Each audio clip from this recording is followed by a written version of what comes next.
So hello everyone, माझ्या mini ब्लॉगमध्ये तुमचं स्वागत आहे. मी निघाली होती क्लासला जाण्यासाठी आणि आज तुम्हाला माहिती मी नवीन गाडी घेतली आहे.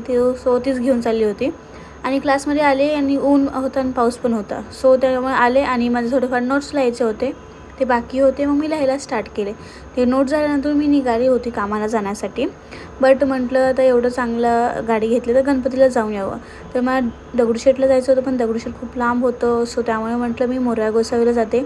मोरया गोसावीचं इथे आले, दर्शन वगैरे घेतलं. खूप जास्त प्रसन्न वाटलं मला, कारण की खूप दिवसांनी आले होते मी या मंदिरामध्ये आणि खूप छान आहे हे मंदिर. मला तर खूप जास्त आवडतं.